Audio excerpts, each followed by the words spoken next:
Lord would not have you ignorant, because there's power in calling to mind where you come from. Right. Let's get that again in Deuteronomy 30. The book of Deuteronomy, chapter 30 and verse 1. And it shall come to pass, when all these things are come upon thee, and the blessings and the curse which I have set before thee. So we've seen the blessings and the curses. We calling on the mind. And we making sure that you remember too, black man, Hispanic man. We telling you, brother, we telling you, sister, you are the Israelites. We here right now, sold to our enemies because we didn't keep the commandments of God. What happens next? God. And which I have set before thee, and thou shalt call them to mind among all the nations, whether the Lord thy God have driven thee. We're supposed to call these things to mind no matter where we at, on every street corner, in every nation, in every city. Right? We're supposed to call these things to mind wherever we at with. And shall return unto the Lord thy God. We're supposed to return to the Most High God. We're not supposed to remember it and they say, no, this ain't for me. Because guess what? That's what we did to begin with, and that's why we had to get on them goddamn boats. Right? But it's coming full circle up with it. God. It shall obey his voice according to all that I command thee this day. So we come back and we just put our fringes on. And shall obey his voice according to all that I command thee this day. We just keep the Shabbat because we can't do the rest in captivity. All that I command thee this day. Christ died so we didn't have to keep the commandments no more. All that I command thee this day. We're supposed to come back and do it all, right? Because we went into captivity because we didn't hearken unto the Most High God to obey his voice and keep his commandments. So now that we've called to mind, and that's why we're here, fresh off the damn slave ships 500 years ago, if that's why we're here, and if we would just hearken unto his voice all over again, then he would take us out of captivity. Watch this.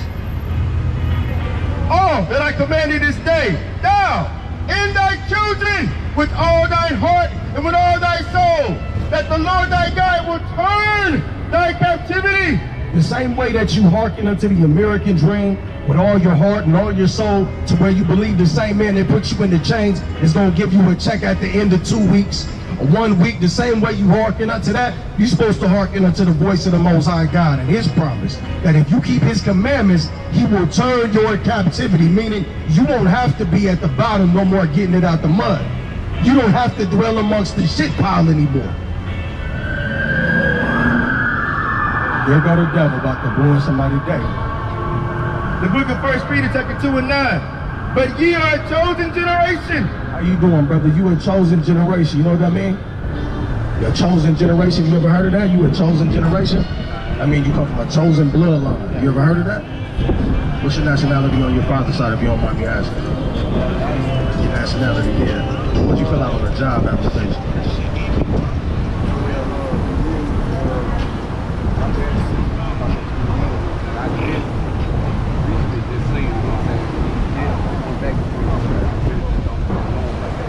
So-called black.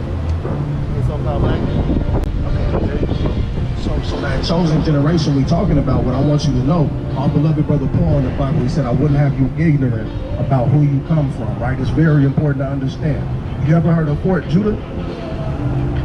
Oh, no. Fort Judah. Now, Judah is in the Bible. That's good. That's good. I'm glad you connected them dots. I'm asking you if you ever heard of Fort Judah. All right, so I'm gonna make a point, right? Where do black folks come from that came here on slave ships? Where do we come from?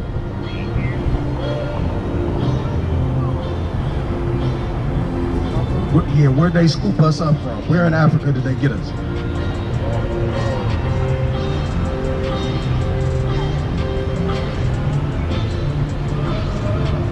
Or what part of Africa? Like if you could point to a part in Africa, would it be on the east, the west, the north, the south?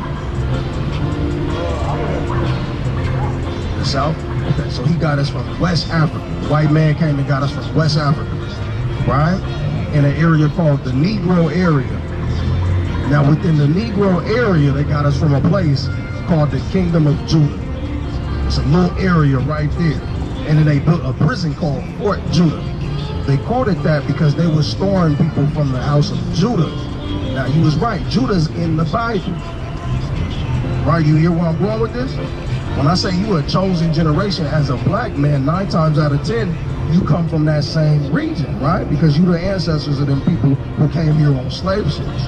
Our ancestors were from the tribe of Judah that came from West Africa to the Americas, or the kingdom of Judah. So you had 3 tribes there. You had Judah as the head tribe, you had Benjamin and Levi. So what I would say is you want to search out your father's lineage to the best of your ability. We all don't have that ability, and I'm not here to knock you about that. But what I do want you to know is 9 times out of 10, you come from that chosen lineage. And there's a very big spiritual importance to that. As a chosen person of God, you got a responsibility. You can imagine, right? You a prince of God. What do you think your responsibility is as a prince of God?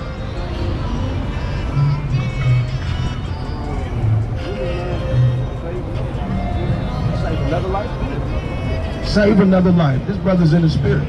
All right, what else? What else you got?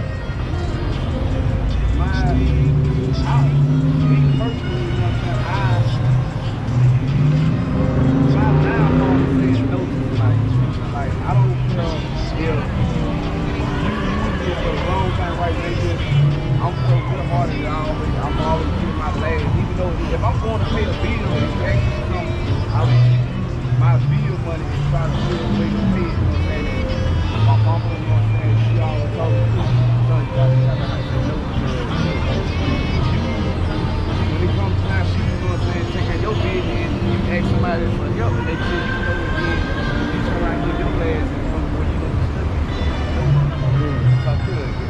You gotta save yourself. That's basically But your mom, I would say your mom is she a little correct, right? This is the book of Ecclesiastes, chapter 12. I will start at verse.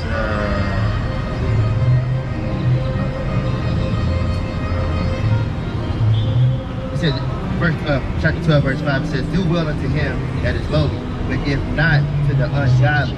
Hold back thy bread and give it not unto him, lest he overmaster thee thereby, for else thou shalt receive twice as much evil for all the good thou shalt do, that thou shalt have done unto him." Read that over. Read it slow. So let's break this down. Yeah. Let's get into it. You said save a life. And this can tie together. Watch this. This is the book of Sirach, chapter 12 and verse 5. "Do well unto him that is lowly, but give not to the ungodly." So you got one type of person that's lowly, he might be godly. You got another person that's lowly, he might be ungodly, right? So let's continue to go. "Hold back thy bread and give it not unto him, lest he overmaster thee thereby, for else thou shalt receive twice as much evil for all the good thou shalt have done unto him." So let's look at the Christian church, right? Christian church, they're not godly. We won't even pretend it up here. The Christian church ain't godly. They ask you for your money. They ask the lowly for their money. You might be in a tight spot, but you want to give because you're good-hearted. That's called exploitation. They exploit you for your money. Now what you're doing is you funding them to where they have the power and ability to reach more people just like you. That's just as an example. Now say you also feeding maybe the dope man. We all know the dope man, right? You feed the dope man, what you doing? You expanding his business. So are you saving lives by doing that? Or are you helping him destroy lives, right? So we up here to give our people balance, right? We the people that's supposed to give that to the world. You want to save a life? This is where you start at, by saving yours. Why we got to get in this book? Because this is where our gifts is at. All these laws, statutes, commandments that's in here that the church tells us to ignore, here for us so that we can be wise before all the nations and direct this earth the way that it's supposed to go. The Bible says that we're supposed to judge the whole world. You got something? Yeah, I do. Go ahead. For your father, brother, I had a brother that was religious as well, but I understood why he was spiritual now. I found it. It's the book about the spirit of Christ. It's the book of Isaiah, the 42nd chapter.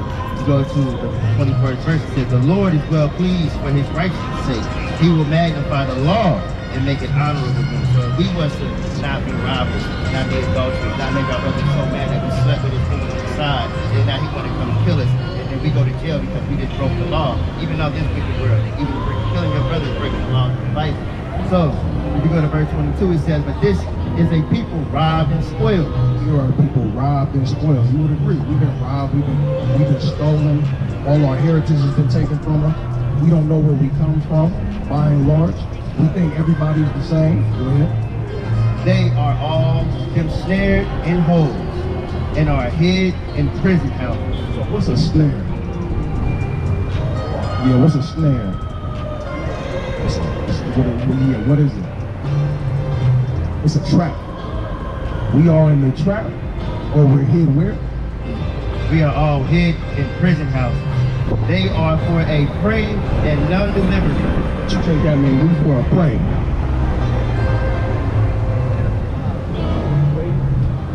We waiting to be destroyed. Look at that. We get out the bed and we don't know if we're gonna see the next day. We don't have that faith that the white man has to leave this house. Right? They're pretty sure they're gonna have their millions and thousands of inheritance from their parents, but us, why you think we came with the term YOLO? We don't know those. You know what I'm saying? So we always waiting for that day. You know, me, I got an anxiety, right? When my homeboys was dying at 16, 18 years old, it made me anxious when I made it to 19. Because I was waiting to get taken out within that time frame that I had seen. I don't know if you know anybody that's like that, but we all share that anxiety one way or another. So we just waiting to be destroyed. You hit that right on the head because you relate in the spirit to our ancestors, right? You got more on that?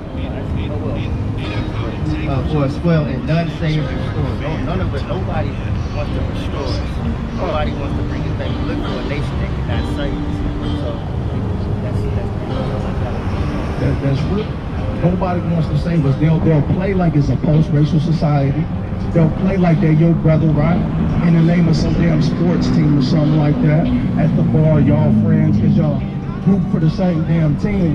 But when it's time to look out for the white man versus the black man, everybody's gonna go back to their corner, right? It's time for us to go back to our corner, right? So when we up here teaching, you see this sign right here? This list right here. All these people on this sign is related. And what's happened is there's been a wall put up between us, right? So that there's division. Because there's strength in what, brother? There's strength in what? You see this list? There's strength in what? In numbers. But the more we think of ourselves as individuals, like you heard of ADOS? The American Descendants of Slaves? So there's this movement out there called ADOS, the American Descendants of Slaves, where they'll knock the Jamaican man that was a slave, they'll knock the Haitian man that was a slave for the sake of saying, y'all didn't deal with what we dealt with, but we all were slaves to the same damn purpose. But what if we linked up? What if instead of wanting to be a finger, we was like, you know what, let's be a fist for a damn change. Let's get together, let's save our lives. Right? What if they all had your mindset and said, let's save our lives instead of this finger looking out for this finger, and we all just like this, while everybody else is like this coming up against us. You see what I'm saying? You got a piece of it? and there is hope, brother. That hope will come back. It's right here. This is the book of Psalms, 25th chapter, the 12th verse. What is he that feareth the Lord? Him shall he teach in the way that he shall choose. His soul shall dwell at ease, and his seed shall inherit the earth. Don't you want your soul to dwell at ease, your conscience to be easy? When the last time you just was cool? When the last time it was just, it didn't matter what was going to happen tomorrow? The last time you just knew it was all figured out? You know how they do it on TV? Like, you know, the dope man they promote on TV where he don't care about nothing because he's making all that money. You ever notice like the real dope boys, they losing all that shit right here, they losing all that? The brothers that's really out there in the streets like that, they getting the money, but they not enjoying it as they spending it. They stress the hell out. Whether it's because they pimping, whether it's because they looking over their shoulder because they pulled the lick. All right, that shit is stressful. But those of us that work 9 to 5s even, what about us? Like there's no ease either way that we look at it. When's the last time that we got to enjoy that type of freedom? Just the freedom of mind to know that we gonna go outside and the police ain't gonna gun us down for no reason. And with us coming back, you say you want to make a fist instead of being this one kingdom. This is what we want to gather ourselves, the nation that desires in the book of Zephaniah, the 2nd chapter. But it's the book of Acts, the 2nd chapter, and the 39th verse. For the promise is unto you and to your children and to all that are afar off. He was talking to the Jews at the time. He said, this promise is to you, to the Jews, and to your children that are afar off. We them children. We them Jews. You from the tribe of Judah more than likely, right? So that promise is to you. That promise is the word. You know the word gospel? It means good news. That good news is about something called salvation. You heard of that? Salvation is us getting delivered out of the hands of our enemies. When you finish that, let's get that in Luke 1. And as many as the Lord our God shall call, and with many others words did he testify and exhort, saying, save yourselves from this untoward generation. So before we can save anybody else, we gotta save ourselves by coming back to this book, remembering who we are, remembering why that's important, and what our responsibilities are. That's why I was like, what will be a responsibility of a chosen person of God, right? Oh, you guys love this. The book of Luke, chapter 1 and verse 67. Let me read. And his father Zacharias was filled with the Holy Ghost and prophesied, saying, blessed be the Lord God of Israel. This is talking about John the Baptist's dad. You ever heard of John the Baptist? This is talking about his dad. He was full of the Holy Spirit. He was about to give a prophecy. He wasn't lying. He can't lie when the Holy Spirit's on him. Go ahead. For he hath visited and redeemed his people. So God has visited and redeemed his people, meaning that he's sending his son to redeem his people. He's looking out for his people. And have raised up an horn of salvation for us in the house of his servant David. So the horn of salvation, that terminology means it's like an alert, letting us know that our salvation is coming. And he spake by the mouth of his holy prophets. So what he's saying is that he's going to save us the way he spoke by the mouth of his prophets. His prophecies about how we're going to be slaves right here in America to our enemies. Slave ships is in the Bible. We're going to show you. But the prophecy is we're going to come out of this place and we're going to be better than we ever was before, and that we're going to rule the world forever. Right? Which have been since the world began, that we should be saved from our enemies. Don't you want to be saved from our enemies? Nobody get to come up to you because they don't like the car you driving, because they don't like your hair thrown out, they don't like how clean your fade is, and they can't tell you get out the car and put your hands on your head and pat you down for no goddamn reason. You get to shake and wonder if this is gonna be your last day. You ain't gonna have to deal with that no more. You want that? I see it in your eyes. You've been there and you've seen it and you're tired. We all tired, but we gotta get tired enough so we're ready to save ourselves so we can start to save each other, right? So that we can see the salvation. And what's your name, brother? Marco, it's good to meet you. I'm Ash. And to remember his holy covenant. We want to remember his holy covenant, Marco. It's all good, it's all good. Let me read it again. That we should be saved from our enemies and from the hand of all that hate us. Let's make no mistake about it. These people hate us. That's why they treat us like this. They say it's because of the color of our skin, but it's really something deeper than that. It's curses. We was cursed to be dealing with people that hate us, and they show us every day. So, Brother Marco, what I'm telling you is that covenant means that's a promise that the Most High God made with our family line. So we got to do our part, right? But right now we're thinking about the salvation that's going to come from you. I want you to have that hope, but you don't got to stay tight. Right, go ahead. To perform the mercy promised to our fathers. Promise to us. And to remember his holy covenant, the oath which he swore to our father Abraham. See, niggas break promises, women break promises, but God don't break promises. He promised to our fathers that we were going to be saved out of our captive hands. Let's get Deuteronomy. I want you to see 30. I want you to read 7. This is what it looks like when that promise that God made that he could save us from our enemies look like. It's going to be a complete reversal. All these skyscrapers is going to come down while our kingdom gets lifted up. He's going to be exalted under the Most High while those people now have to look up to you. Can you imagine that? What do you do for a living? If you don't mind me asking. I really drive All praises, all praises. That company that you work for, you wasn't driving that Ford.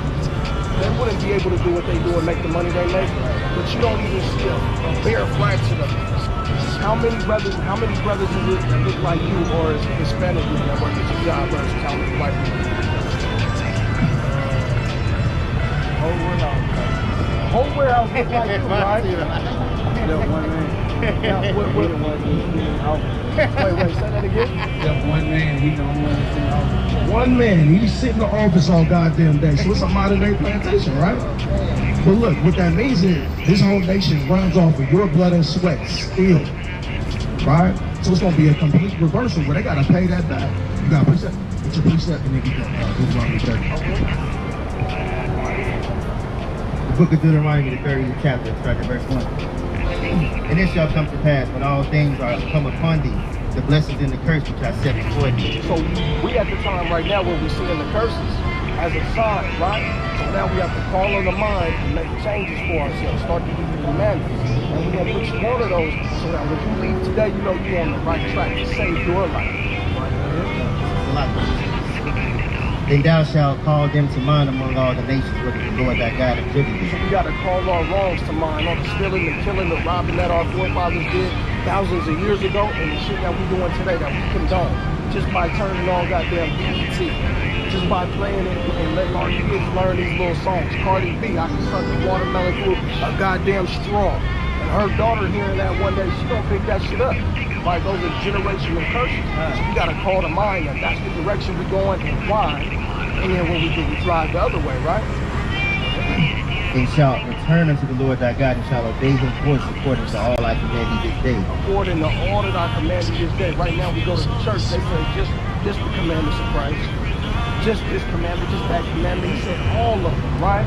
Mind you, this is a contract. He's saying according to this contract, the only way you can be saved is if you live to go Read the 7th chapter. And shall return to the Lord thy God and obey his voice. And do to all that I command thee this day. Thou and thy children. Thou and thy children. So we can teach us first, and we can teach it to the kids, right? They'll learn by example in most cases, right? Yeah. With all thy heart and with all thy soul. All your heart and all your soul, all your mind and your consciousness, right? That means that we can't be half kind of trying to serve Buddha and a quarter Allah and a quarter Yahweh, all your house. We gotta be all about this man that made these promises to us. All them thousands of years ago, right? Just that then the Lord thy God will turn thy captivity. Then he gonna do what? Turn thy captivity. Which means he's only gonna turn our captivity when we do those first steps, right? Go ahead. And have compassion upon thee, and will return and gather thee, all the nations which the Lord thy God hath scattered. When our people get gunned down in the street unarmed, do they give us compassion, or do they say they're killing themselves anyway? Don't you want compassion for each other? And even our own people, we don't have compassion for each other. A sister get killed because she took a date off or online or some shit like that, and the brother's got something slick to say about it. A brother die in the street, sister's got something dumb to say about that brother. Instead of us even caring, taking ourselves seriously enough to mourn one for another. Right? Something bad happened to your sister, brothers is like, well, we got it worse. Something bad happened to his brother, brothers is like, or something bad happened to his sister, brothers is like, nah, we got it worse. We don't even have compassion for ourselves. Don't you want to see a world where we getting compassion for each other? And we can get compassion from God? Because this world don't show us no compassion. They say serves them right, those animals. Right? To where they putting Planned Parenthood in all our neighborhoods. And they saying it's better off that way because they can't take care of their kids anyway. That's not mercy. That's not none of that. Go ahead. Verse 4. And if any of thine is driven out into the outermost parts of heaven. Everywhere we're driven out, everywhere. We in all the nations, right? We in all the warehouses, driving all the goddamn ports. Go ahead.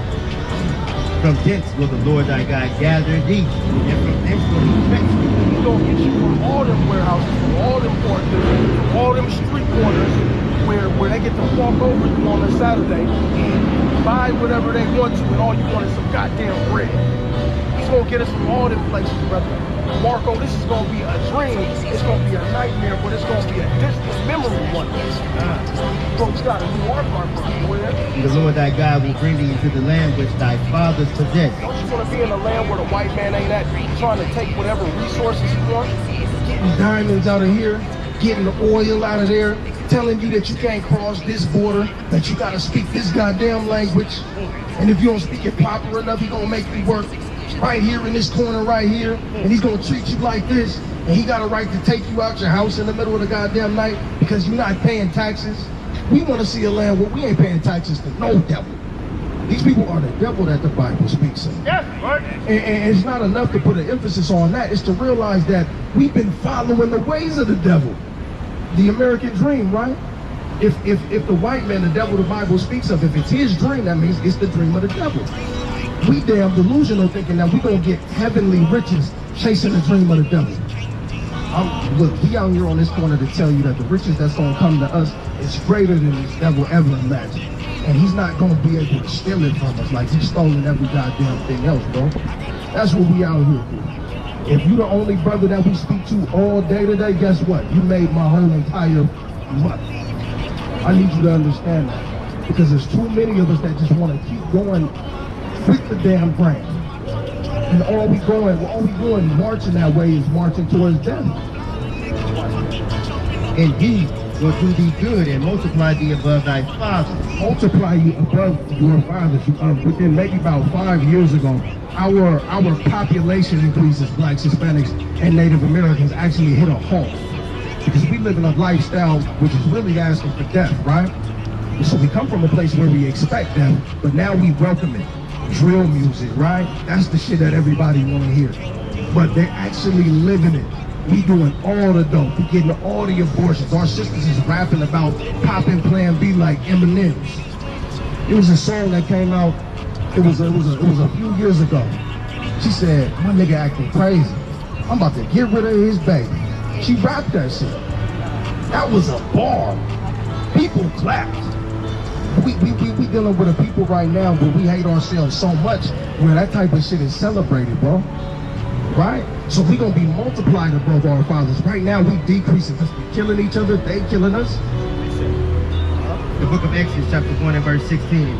This is when we was in Egypt, we were held as slaves. Oh my God, And history repeats itself. And he said, when ye do the office of a midwife to the Hebrew woman, and see them upon the stools, if it be a son, then ye shall kill him. If he be a daughter, then ye shall live. So they were saying kill all the males, but keep the daughters because they saw fit that we'll take the daughters and we'll populate with them, we'll breed them out. And guess what? They trying to do it today. You see all the black women with white men, and the black men with these fat ass Miss Piggy looking white women. It's on purpose, right?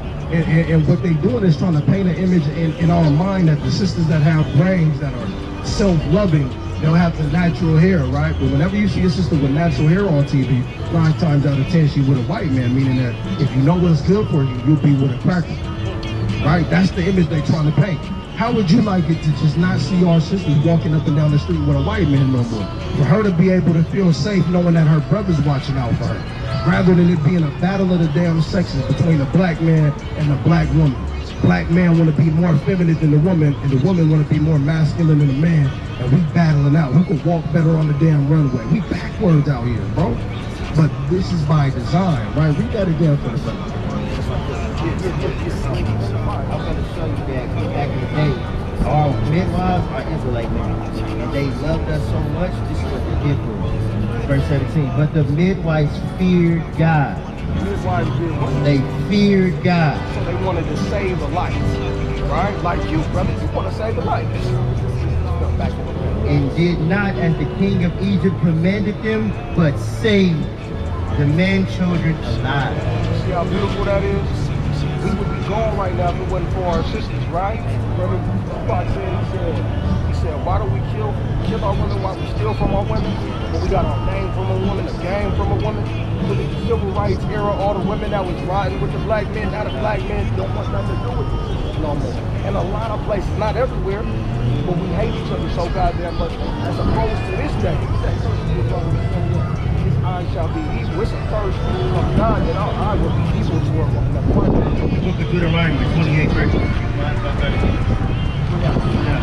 And thou shalt eat the fruit of thy own body, the flesh of thy sons and of thy daughters, which the Lord thy God hath given thee in the siege and in the straitness wherewith thy enemies shall distress thee. There's a captivity that we underwent. Where that happened literally, we literally ate our children, right? You ever heard of, you know, the OVO shit, right? Drake shit, OVO, XO. He called it October's very own. When you deal with the ovo, that means egg in the Greek. when you translate it back to certain little secret societies they had back then, they had a cult. But that old bow, that egg, it stands for new beginnings, right? You know that owl that he got? That owl's name is Molech. What we used to do when we copied the other nations is we would sacrifice our babies to Molech. We would burn them. And what the belief was that if you sacrifice a baby, that means that you believe in Molech, and Molech's gonna give you tenfold. So we was eating our children, literally consuming them. Right now, when people are aborting their babies, what they doing? They hoping for a better tomorrow. They hoping to be fruitful. I can't afford it. If I abort this baby, if I sacrifice this baby, I'll have more for myself. Ain't that bullshit? But it's history repeating itself. It's curses from the Most High. Keep going.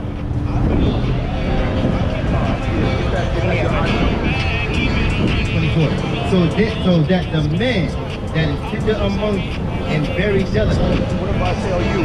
What if I told you that God prophesied that we would have single parent households right here in the end? What if I told you? Watch this. Watch this. So that the man that is tender among you and very delicate, his eye shall be evil towards his brother. I shall be what? Evil towards his brother. So when you in the club, when you at the bar, when you at the store, when you in line, and a brother got on some fresh whites, and you nick him a little bit, and he look at you like he about to pull that thing out, that's because the Most High cursed us. We love everybody else so goddamn else that he cursed us to hate each other. And we see it today, don't we? You don't know why your brother mugging you that way. You know, I come out here, I'll be like, how you doing, brother? And you know what? We gotta still stand for that. We still gotta be that light and let our brothers know that this love over here, no matter what kind of hate you got in your heart. Right? We gotta be the light. And what's gonna happen is the darkness is gonna scatter. It's gonna be uncomfortable. But we gotta stand for that because we know that it's a curse that our people are dealing with right now, right? Go ahead. And toward the wife of his bosom. So that the man that is tender among you, very delicate. So the man that used to be tender among you and very delicate, when we used to wear slacks and button-ups, and we walked with dignity and pride, and we stood up straight, and we taught our kids to dress that way, and you saw the family unit cohesive, that man that was once like that, he gonna hate you one day. That's what that's saying. His eyes shall be evil towards his brother. And toward the wife of his bosom, his eye gonna be evil towards his wife. Watch this. And toward the remnant of his children. And towards his children. Watch this. Which he shall leave. Single parent households. Papa was a rolling stone. Wherever he laid his hat was his home. And when he died, what did he say? All he left us was alone. Right? That's the name of the game that we playing right now because we disobeyed the Most High God. No cap, as the youngsters say. Why you got precepts? You got precepts. Let's give the brother the game. Let's show him what we're dealing with and why. David and Saul. So David and Saul, they were brothers together. All right. And then David did a little bit more than what Saul did. Saul had an evil eye towards David. David had an opportunity to actually eradicate his brother or kill his brother. But he loved his brother so much that he would not touch his brother. He actually held his garment and said, I'm not going to do no harm.